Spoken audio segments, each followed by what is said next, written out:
Ready, start. Learned Council for the District Cooperative Banks, however, submitted that the Reserve Bank of India must assure that the entire amount offered by the district cooperative banks for exchange after due verification in the form of demonetized notes will be duly replaced by commensurate amount of legal tender notes contemporaneously. The learned Attorney General on instruction submitted that the policy of replacement of legal tender notes as applicable to public sector banks and other banks will be applied even in the case of district cooperative banks for exchange of demonetized currency with the legal tender currency. We accept the assurance given by the learned Attorney General in this behalf. Parachange.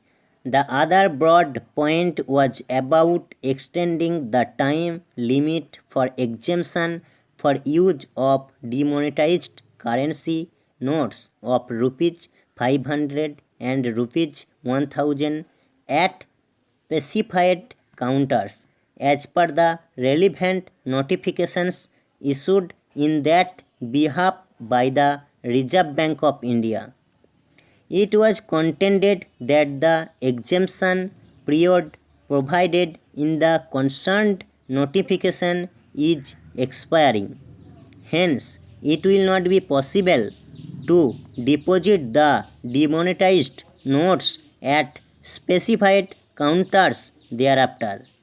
Even in case of emergency situation like hospitalization, travel by railway or air, etc.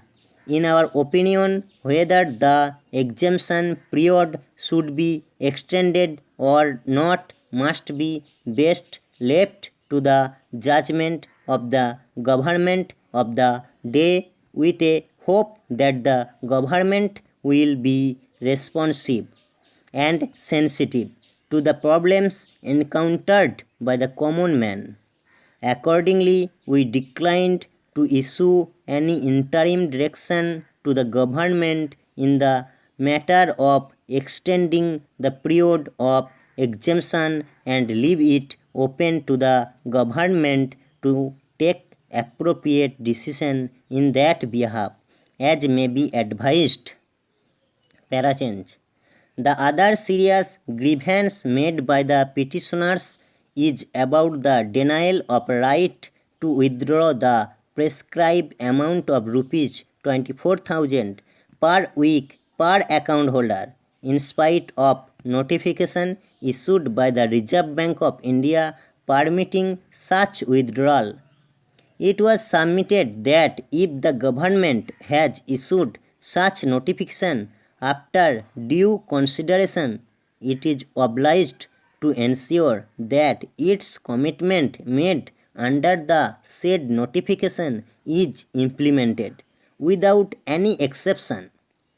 The ground reality, however, contents learned counsel is that the banks are refusing to pay full amount of rupees 24,000 per account holder per week on the ground of non-availability of enough volume of legal tender currency.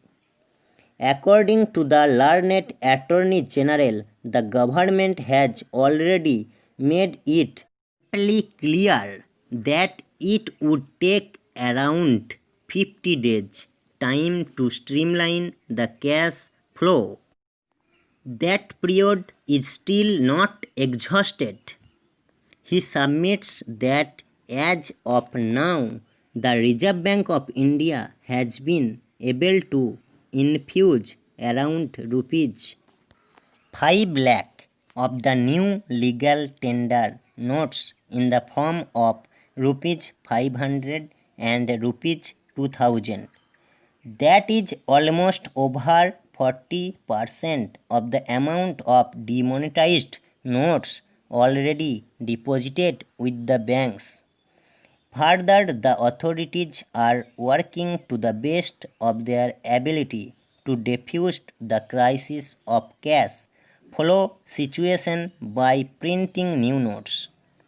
It is further submitted that for the nature of decision taken by the government to unearth the black money or unaccounted money and to dry up the terror fund and defeat the attempt of circulation of large-scale counterfeit currency. Maintaining complete secrecy of such a decision was imperative. For that reason, new currency notes could not be printed well in advance. He submits that the old demonetized notes will be replaced by new legal tender notes in the form of rupees 500 and 2000 progressively in right earnest. Considering the stand taken by the learned Attorney General, we may commend to the authorities to fulfill their commitment made in terms of the stated notification permitting withdrawal of rupees 24,000 per account holder of the bank per week to the extent possible and review that decision periodically and take necessary corrective measures in that behalf.